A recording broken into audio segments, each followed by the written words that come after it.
Climate justice! When do we want it? Now! What do we want? Climate justice! When do we want it? Now! What do we want? Climate justice! When do we want it? Now! What do we want? Climate justice! When do we want it? Now! What do we want? Climate justice! When do we want it? Parce que je commence à en avoir de plus en plus marre des trucs emballés dans du plastique, ou quand tu vas acheter une aubergine, tu sais pas pourquoi l'aubergine elle est dans un plastique. On dit qu'en 2025 il n'y aura plus d'eau. Est-ce que t'as vu ce que ça fait un citadin quand tu le mets en pleine nature? Je sens quand même en moi que j'ai une mission à accomplir. Allez, c'est parti.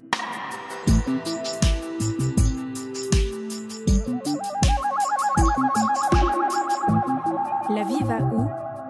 Un podcast proposé par Fanny Blondeau.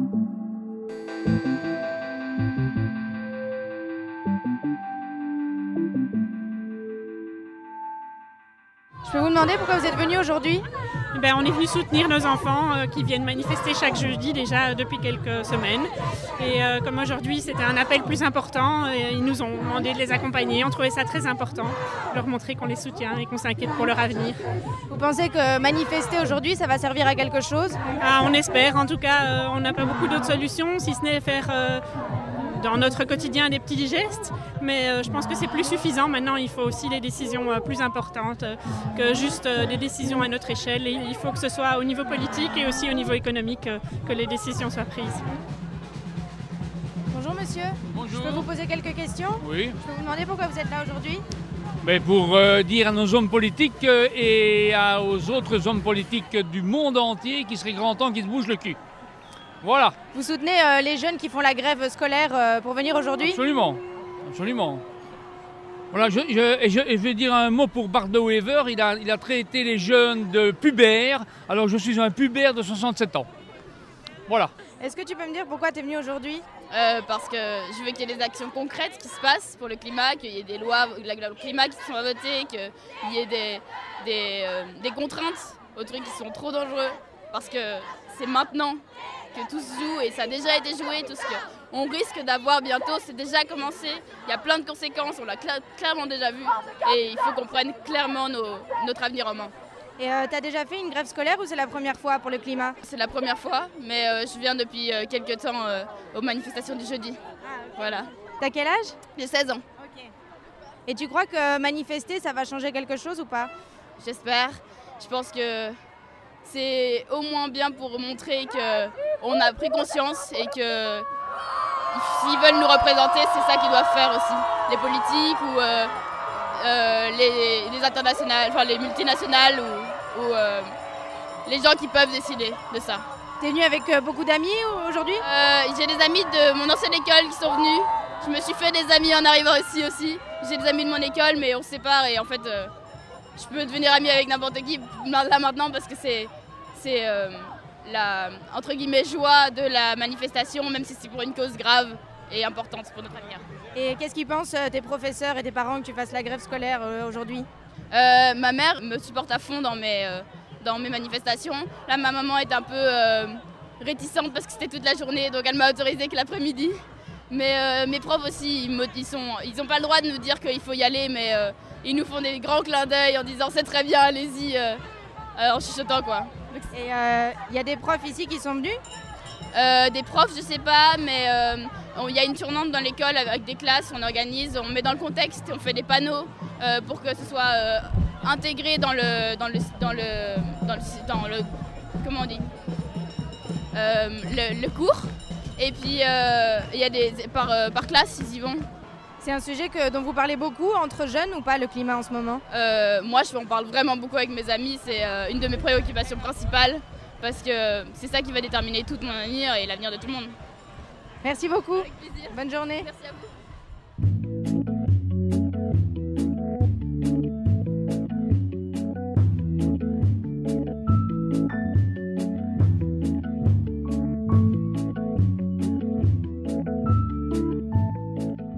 Si vous avez écouté l'épisode précédent, vous aurez constaté qu'il n'y a plus tellement d'engouement autour des projets politiques et comme une sensation de ne plus être compris ou soutenu. Pour se faire entendre aujourd'hui, faut-il passer par la manifestation ? Est-ce par là que nous pouvons faire changer les choses ? Épisode 5. Manifester. Est-ce encore utile ?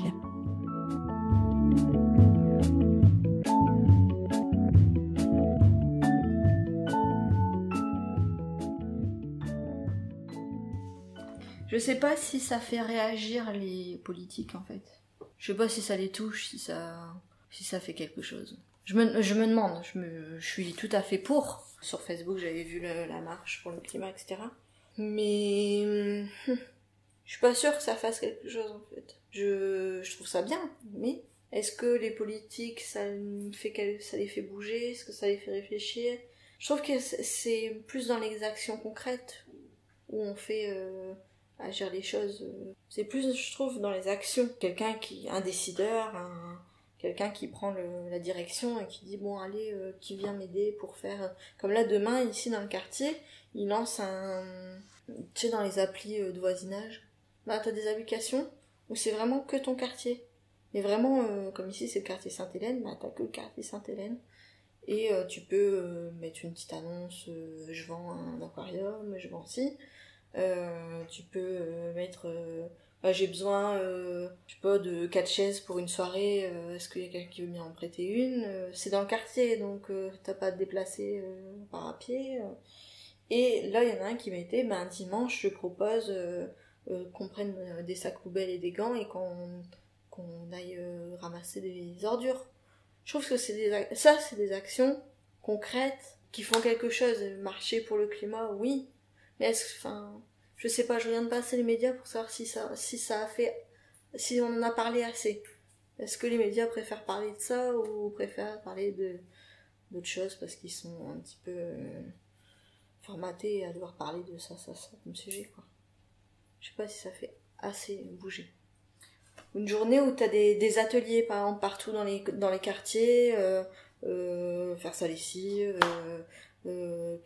comment jardiner, faire un potager sur ton balcon, je dis des exemples peut-être bêtes, mais ou comme là récupérer des ordures, ou des petits ateliers, des petites choses où tu veux consommer moins, voilà ce qu'il faut faire pour ta voiture, est-ce que tu peux pas baisser d'1 degré ton chauffage? Je dis des bêtises, des grosses bêtises, mais je sais pas, est-ce qu'il y a pas des ateliers qu'on peut faire comme ça plutôt que manifester finalement? Manifester, c'est quoi? C'est se donner un point de rendez-vous, marcher, et c'est bien, on se sent ensemble, mais un concert c'est pareil. À part du plaisir personnel, tu dis à ton collègue j'étais au concert de ouais c'est bien, mais ça l'impacte pas forcément, ça le fait pas forcément réfléchir. J'ai été marcher, là t'aimes bien, t'es écolo, en plus du coup t'as l'étiquette après. Ça aussi c'est étiquette écolo, étiquette consommateur. Mais je sais pas si tu vois, du coup manifester, marcher, je sais pas si, comme là ils bloquent les routes un peu, ils essaient de bloquer les routes, les gilets jaunes, mettre son gilet sur le côté de la voiture. Je trouve que dans un sens au moins tu peux le faire même quand tu pars travailler, même si tu travailles, tu peux mettre ton gilet jaune sur le coin. Je trouve que c'est pas mal réfléchi. Puis c'est le samedi, c'est pas un jour où la majeure partie de la population travaille. Ça bloque pas quand tu veux aller travailler, à part ceux qui travaillent le samedi, mais on peut pas trouver non plus un jour. Je trouve que c'est pas mal pensé pour une manifestation qui est faite uniquement par la population et pas par les politiques ou la CGT ou j'en passe. Au moins c'est vraiment le peuple qui décide d'eux, et on fait ça, finalement je trouve qu'on fait bien. Tout le monde dit ils vont pas y arriver, et j'ai regardé du coup un petit peu avant que t'arrives.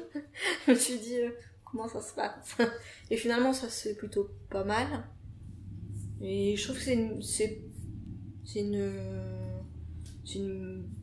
pas une bonne idée, c'est pas ça que je veux dire, une bonne intention, quoi.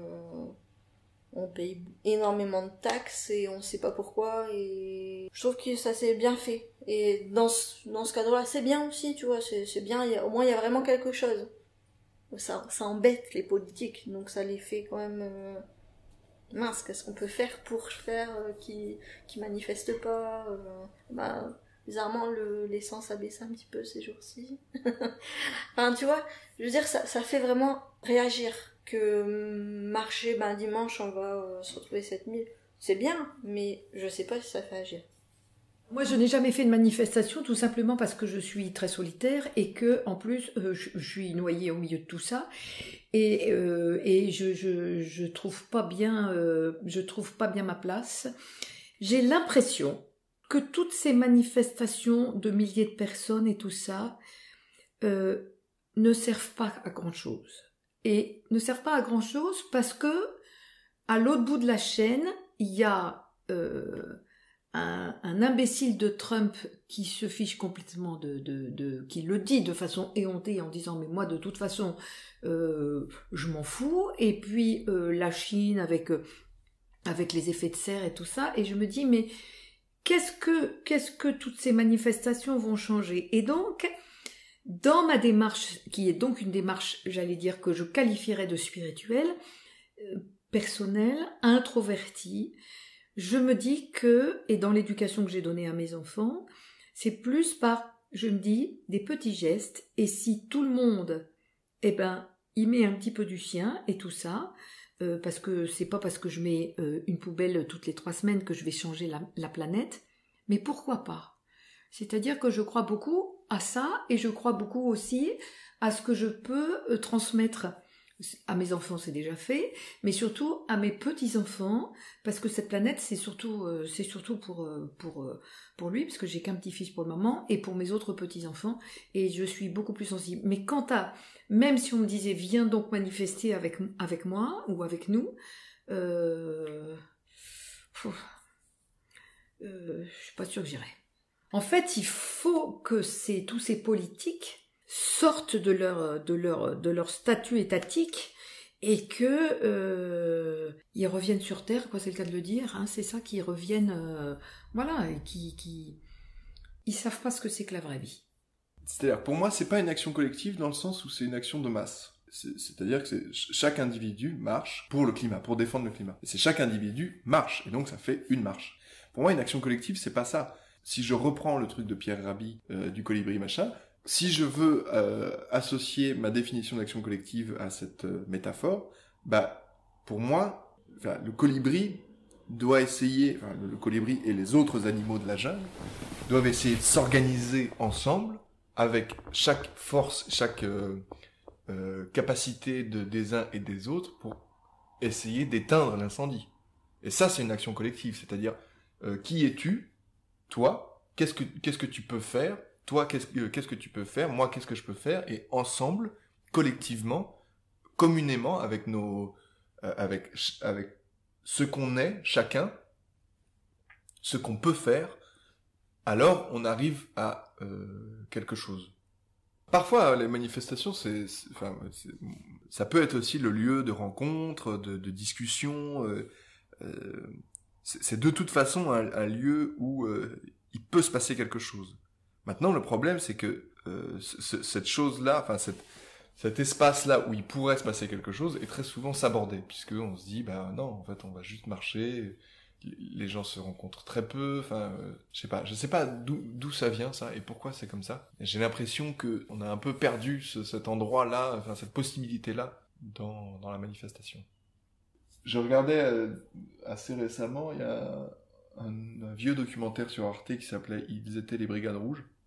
Donc c'est en 2 épisodes. Tu as des images d'archives de l'enlèvement d'Aldo Moro par les Brigades Rouges. Donc c'est dans les années de plomb en Italie, tout ça. Et ces images d'archives sont entrecoupées d'interviews des membres des Brigades Rouges aujourd'hui. Enfin, aujourd'hui, il y a 10 ans, parce que le truc date de 2008. Donc ils sont sortis de prison, ils ont fait 30, 30, je sais pas combien. Et donc ils sont sortis de prison et ils parlent de ce qu'ils ont vécu dans les Brigades Rouges. Et c'est passionnant à regarder, parce qu'il y en a aucun. Ils ont tué des mecs, ils ont fait de la tôle et tout. C'est des sérieux, quoi, c'est des gros bonhommes. Mais il y en a aucun qui regrette. ils te disent tous, si il faut le refaire, je le refais, mais pas de problème. Tu me donnes un truc, là je peux le refaire maintenant, quoi. Et donc, c'est pas glaçant, enfin, tu te dis pas, oh mon Dieu, les monstres, c'est autre chose, enfin, si, c'est quand même un peu glaçant, parce que il s'agit quand même de la mort d'êtres humains. Donc, moi, je ne peux pas, enfin, j'ai du mal à cautionner ça, entre guillemets. Mais, ce qui est vraiment passionnant, c'est qu'ils se sont vraiment, eux, ça part d'un sentiment de frustration, à l'époque, les syndicats italiens, marchaient beaucoup avec le politique, ils trouvaient des arrangements, etc. Et en fait, tous ces gens-là sont des ouvriers qui en chiaient dans des usines horribles, machin. Et donc, à un moment donné, ils ont juste eu marre de voir que leur mouvement de grève, leurs petites manifestations, leurs petits machins, ne servaient à rien, mais strictement à rien. Parce qu'en fait, en face, on ne trouvait aucun intérêt à les écouter. C'était pas... on s'en fout, quoi. On s'en fout. Le parti social...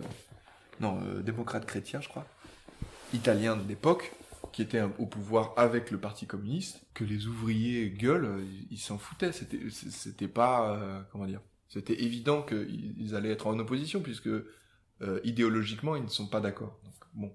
Et donc, ces jeunes Italiens marxistes ont décidé de justement faire des actions collectives. Et justement, ils se sont organisés en clandestinité, en machin. Et c'est hyper intéressant la façon, enfin, comment ils racontent, comment eux-mêmes ils ont vécu les choses et comment ça a été difficile à plein d'endroits, comment il y a plein de questions. Et évidemment, ils se sont pas dit, ouais, chouette, on va tuer des gens. Et évidemment, ça a été mûrement réfléchi, je sais pas si on peut dire ça, mais ça a été sujet à beaucoup de discussions et de controverses.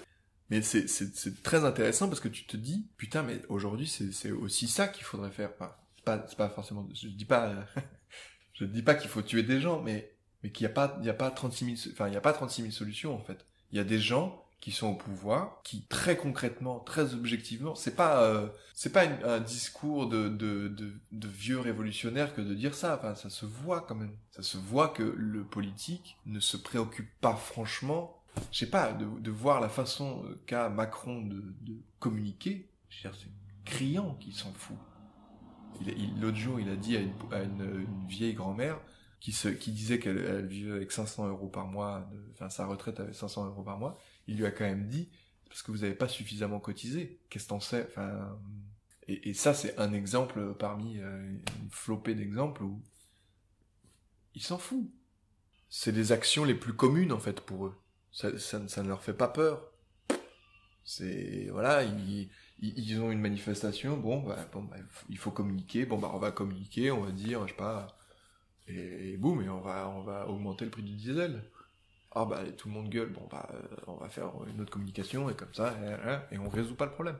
Mais encore une fois, je ne sais pas comment résoudre le problème, mais j'aime à croire en tout cas que c'est plutôt par des actions vraiment collectives où on se met à la table et on essaie de savoir qui on est et quels sont nos moyens d'agir en fonction de ce qu'on est. Enfin, en tout cas, moi, ça m'intéresse plus comme aventure humaine que de répondre à des appels de marche ou de trucs via Facebook. Moi, ce que j'entends dans le fait de manifester, c'est d'être visible. Et la visibilité, c'est politique. C'est hyper fort, c'est hyper important. Rendre visible quelque chose, rendre visible un problème, rendre visible une partie de la population qui est discriminée, ça parle en fait. Et c'est hyper important parce qu'on pourra pas dire qu'on l'a pas vu.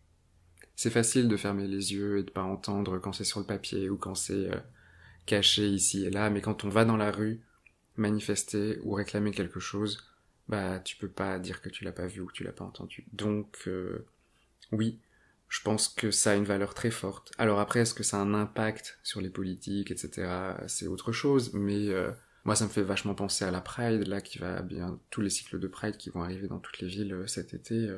C'est une notion politique qui est hyper importante. D'être visible, de pas oublier, aussi parce que la rue et les trottoirs, ce sont des espaces publics et politiques, donc, parce que qu'est-ce qui se passe dans la rue en fait quand tu te fais harceler, qu'est-ce qui se passe dans la rue quand personne vient t'aider, quand tu laisses crever des gens, c'est visible, c'est là, c'est notre espace à nous, c'est l'espace qu'on partage. Du coup, si on le réinvestit, alors là, c'est autre chose. Ça veut dire que ça y est, peut-être que pour une fois, on pourra faire une marche entre meufs et pas se faire agresser. Peut-être que pour une fois, on pourra faire une marche LGBTQI+, et pas se faire emmerder. Bien sûr que si, on va se faire emmerder, mais au moins, on sera en nombre dans la rue, visible au moins une fois. Et donc, juste pour ça, ça vaut le coup.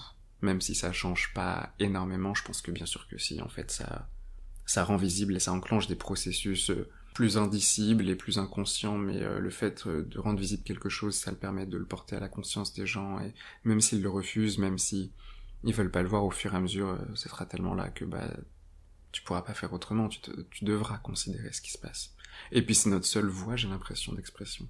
C'est notre seule voie d'expression concrète, parce qu'on a tout ce qui est réseaux sociaux, tout ce qu'Internet permet de faire de virtuel, qui est parfois hyper intéressant quand tu vois les révolutions, les printemps arabes, comment ils ont pu relayer toutes ces informations auxquelles on n'avait pas accès.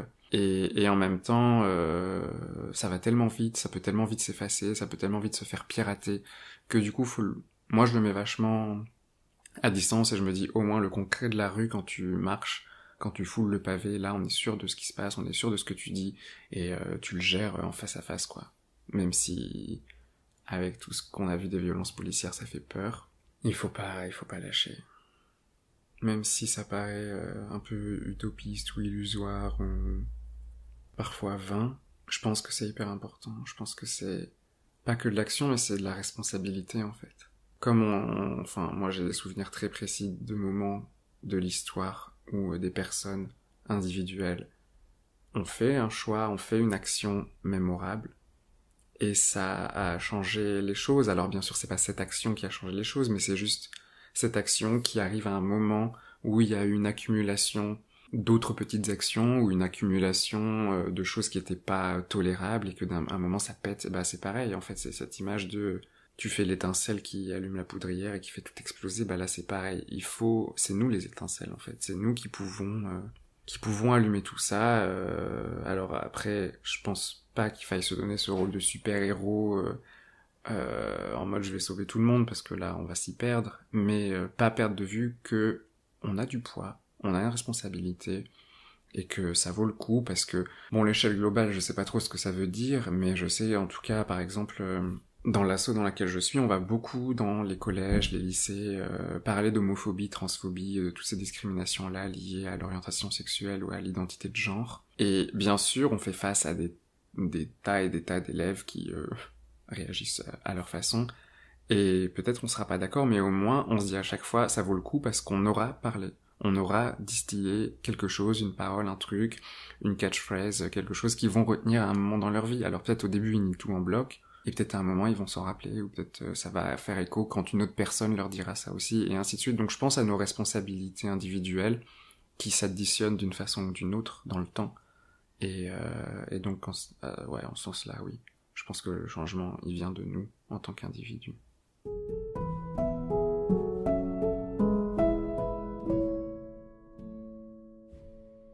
J'ai 11 ans. Et pourquoi t'es venue aujourd'hui ici ?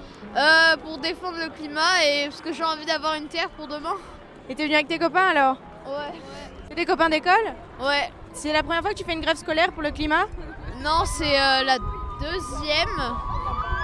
Et tu veux faire ça souvent maintenant ? Ouais. Et qu'est-ce que tu revendiques exactement ?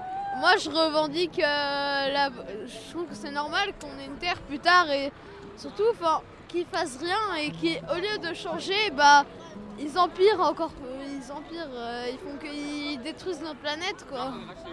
Et tes profs et tes parents, ils soutiennent que tu n'ailles pas à l'école aujourd'hui spécifiquement ? Oui, mes parents à fond, et mes profs aussi, genre.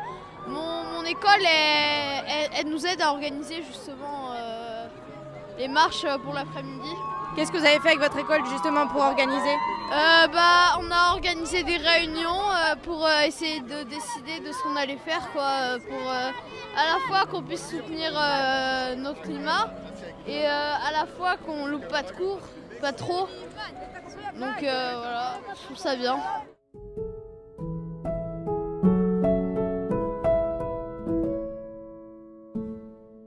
Je préfère mettre mon énergie à éduquer des enfants à penser librement, ou à faire mon potager, ou à aller en vélo plutôt qu'en voiture, ou à... C'est toujours difficile Puisque je te dis, moi, j'ai pas envie d'y participer. Enfin, je ne sais pas pourquoi, parce qu'en vrai, je veux dire, j'ai déjà fait des manifs, c'est hyper chouette. Il y a une espèce de sentiment de solidarité, machin, blablabla. Peut-être j'y crois pas tout à fait. Peut-être je crois pas tout à fait à l'impact que ça a. Or, moi, quand je pose un acte, il y a un... Je vois direct le résultat, forcément, quoi. Puisque je suis toute seule à le faire et que je vois le répondant en face. Donc, je me sens plus puissante que dans une action où je suis une goutte d'eau dans la masse et où je vais crier avec plein d'autres gens, quoi. Même si je suis vraiment très heureuse qu'il y en a qui le fassent, encore une fois. Et sans doute, je me dis que je devrais le faire. Mais le fait est que je ne le fais pas. Le fait de manifester, ça va rien changer. Mais en tout cas, c'est à nous que ça fait du bien. Mais c'est pas la manifestation qui changera les choses. C'est juste nous redonner de l'énergie, je pense. Pour moi, une manifestation, c'est une source d'énergie. Et d'optimisme, un petit peu. Le problème du climat, c'est que nous, en France, on en est conscient, que dans tous les pays où ils ne sont pas arrivés à notre niveau de vie, ils ont très envie d'y arriver. Donc, eux vont faire ce que nous, on a fait. Ils vont d'abord bien consommer, puis peut-être un jour, ils se diront, non, on ne peut pas continuer comme ça. Mais nous, cette démarche qu'on a fait, moi, quand j'étais jeune, on pouvait tout avoir. Hein. Une voiture, ça coûtait rien. Une maison, ça coûtait rien. On a eu de la chance. Enfin, les gens ont acheté des choses. Moi, ma première dépense, quand j'ai gagné ma vie, c'était une voiture. Pas neuve, hein, une d'occasion, mais je veux dire, mon premier achat, c'était une voiture. Je ne suis pas sûre que les jeunes, maintenant, leur premier achat, ce soit une voiture, parce que nous, ici, on a eu le temps de digérer tout ça, de se dire, la voiture, c'est peut-être pas la solution, on peut peut-être être libre sans voiture. Enfin, bon, et dans les autres pays, ils ont bien le droit de penser ça, quoi. Nous, la France, on est tellement ridicule par rapport à l'échelle du monde. Et c'est pour ça que, au global, je suis pessimiste sur le climat. Je crois que les manifestations changent quelque chose d'un point de vue intergénérationnel ou pour venir questionner des corps professoraux annexes. C'est-à-dire, si tous les bouchers vont en rue manifester, ça va peut-être interroger les boulangers. Et je crois que là, ça a du sens. Si les boulangers, les bouchers, les charcutiers, les pâtissiers vont en rue, ça va peut-être interroger les clients que nous sommes peut-être par rapport à leur métier. Donc là, en soi, je crois que ça change quelque chose. Après, est-ce que ça change quelque chose d'un point de vue économique, d'un point de vue politique? Là, je n'y crois absolument pas. Je crois qu'elles ont un rôle de nécessité, de vitrine, de communication. Certes, c'est important. Mais je suis de plus en plus persuadé, et ça fait 30 ans qu'on a ce discours-là, que des actions directes, ciblées, sont beaucoup plus efficaces. Il fut un temps où, à l'époque, quand on lançait les supermarchés et qu'on était opposé aux supermarchés, 10 personnes dans un supermarché rentraient, prenaient leur caddie, remplissaient le caddie de différentes denrées, allaient chacun et chacune dans des caisses différentes, l'employé scannait toutes les denrées afin de pouvoir payer, et à la fin, les gens partaient sans payer. Mais laisser toutes les nourritures sur place, il n'y avait pas de vol.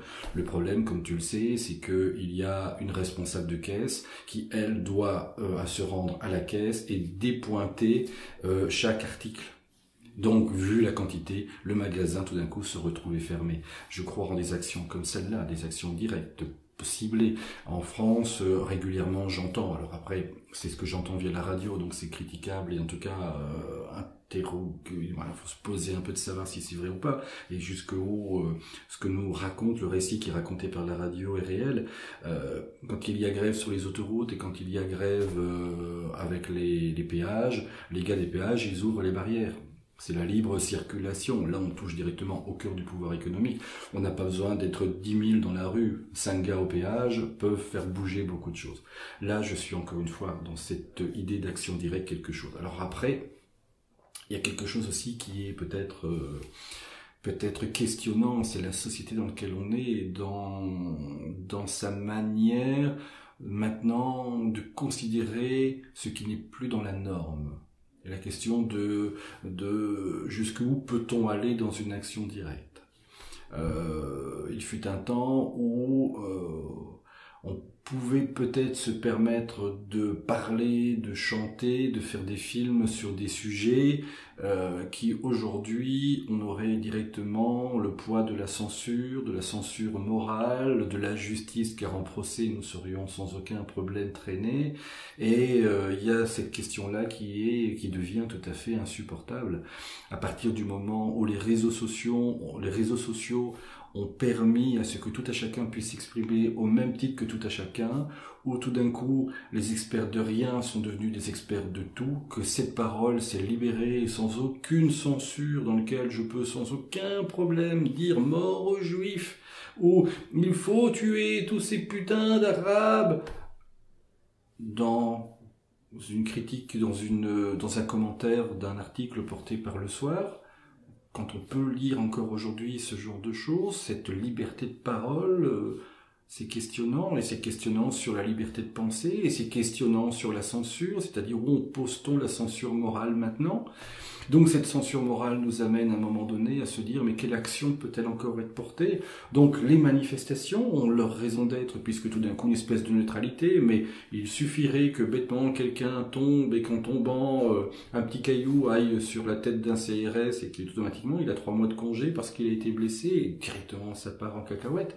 Les gilets jaunes en France, le récit, la narration portée par les différentes manifestations françaises autour des gilets jaunes sont intéressantes, mais on a trop le nez on a trop le nez dedans pour l'instant, mais d'ici peut-être quelques années, il sera peut-être intéressant de re-questionner un peu le récit, la manipulation du récit, et comment ça s'est construit et déconstruit, et comment ça s'est utilisé, comment ça s'est comment a-t-on amené à ce qu'à un moment donné, des gens en rue continuent à être en rue et continuent à croire que la rue peut être une réponse. Voilà, tu peux être 10 millions en rue, si ta rue est cadenassée, que tu dois aller au point A, au point B, le pouvoir s'en moque complètement. Il y a un truc qui s'appelle Internet, donc avec Internet, on fait ce qu'on veut, là où on veut. Sortir dans la rue, manifester, ça dépend des endroits, ça dépend des populations. Aux États-Unis, ils ont une forme de manifestation dans le conflit, de manifestation statique pour faire passer des messages. J'ai l'impression que dans certains cas ça passe, mais chez nous, on est arrivé avec notre évolution, etc., avec notre histoire, à manifester pour tout et tout le temps. C'est que on en est arrivé même à une forme de manifestation pas symbolique, mais c'est quasiment une tradition. Quand on voit là le 1er mai qui va arriver, on manifeste parce que c'est la fête du travail. Donc la fête du travail, ça veut dire on sort de chez soi et on prend des pancartes, on dit Macron il est méchant. Ah d'accord, vous êtes franchement. Par contre, il y a des choses qui sont intéressantes. La manifestation, comme on l'entend en France, sortir dans la rue et défiler, pour moi n'a pas d'intérêt. Mais voir, c'est marrant que ça soit cette fille, Greta Thunberg, ça lui tombe dessus par hasard. Ça aurait pu, elle sera prix Nobel de la paix un jour, je pense, j'espère. Et on s'en souviendra dans 200 ans, j'espère. Mais elle est personne. C'est tombé sur elle, ça aurait pu tomber sur n'importe qui d'autre. Mais la voir, elle, si jeune, devant les députés européens, leur reprocher de donner autant pour Notre-Dame, et que le climat, personne n'en a rien à foutre, ça a un impact. Symboliquement, ça a un impact. Par contre, voir des gens dans la rue, ils peuvent autant de milliers qu'ils veulent. La dernière fois, ils étaient 5 à 20 fois plus que les gilets jaunes. On n'a parlé que des gilets jaunes. C'est fou, mais ça intéresse pas les gens. Parce que ça intéresse ceux qui sont dedans, symboliquement. Ça intéresse quelques réseaux sociaux, quelques médias. Mais en réalité, c'est pas assez sensationnel pour intéresser ceux qui ne comprennent pas. Et ça ne transmet pas de message. Ça veut juste dire, nous on est d'accord. Ok, vous êtes nombreux, ok, on est d'accord. C'est bien. Mais quel message t'envoie ? Alors que voir Greta Thunberg faire ce qu'elle fait, qui est toute seule, elle n'a pas besoin d'être nombreuse, mais elle fait passer un message. Et le message est plus important que le nombre. Je pense que le message est plus important que le nombre, parce que de toute façon, on est dans une société qui est trop individualiste. On pourrait être des millions à manifester, celui qui a pas envie, il aura pas envie. Alors que, si tu le touches, en lui montrant ses contradictions, t'as peut-être une chance de l'attraper. Donc, te balader dans la rue, il va voir quelque chose et il va même s'énerver parce que t'as bloqué sa rue et qu'il est pas content, qu'il voulait prendre sa voiture et aller à tel endroit. Et donc, il va entrer dans un conflit. Il va se construire des arguments contre. Il va trouver ça illogique. Il va pas... Pour moi, c'est inutile. Pour moi, c'est pas... Le symbole est beau. Le symbole est beau, mais inutile. Voire parfois contre-productif.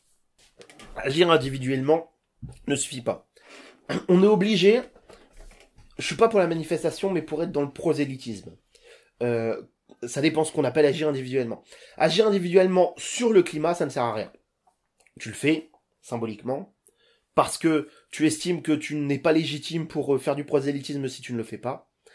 Mais l'important, c'est le prosélytisme, c'est d'en parler, c'est d'expliquer pourquoi, calmement, gentiment, à 1, 2, 3, 4, 5 personnes. Mais manifester une fois de temps en temps sans jamais expliquer pourquoi et sans jamais prouver quoi que ce soit ou faire passer le message, ça ne sert à rien. Alors que, au quotidien, expliquer le pourquoi du comment, expliquer positivement comment on peut faire mieux, comment on peut se passer de telle ou telle chose, ça fera changer les choses. Est-ce que ça ira assez vite? Je ne sais pas. J'espère. Je ne pense pas. Mais c'est la seule solution.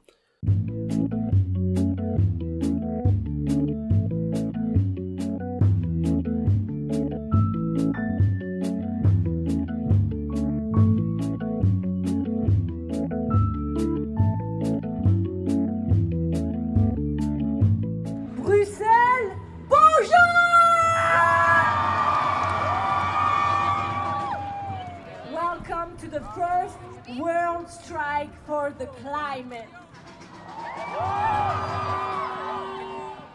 Ce 15 mars marquera à jamais l'histoire. Nous réalisons en effet la plus grande mobilisation pour la planète. 123 pays font aujourd'hui grève pour réclamer des actions concrètes pour réduire nos émissions de carbone. Des milliers de jeunes ont commencé à se mobiliser dès ce matin en Océanie et en Belgique, plus de 25 sont prévus.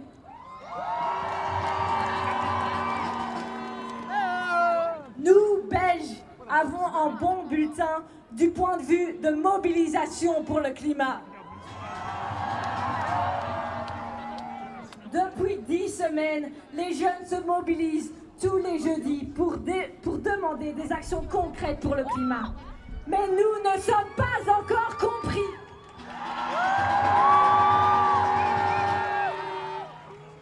Au fur et à mesure de nos rencontres avec les politiques, on nous explique tout ce qui a déjà été fait. C'est très bien, mais ce n'est pas assez. Notre pays, la Belgique, n'atteindra pas ses objectifs pour 2020 et 2030. Nous devons être ambitieux. Nous devons cesser d'opposer l'environnement, le social et l'économie. Nous avons une responsabilité historique. Le pétrole, c'est fini.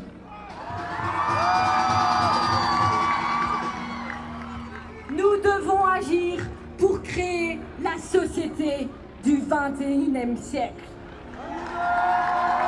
What do we want? Climate justice! What do we want? Now! Together, let's change the world!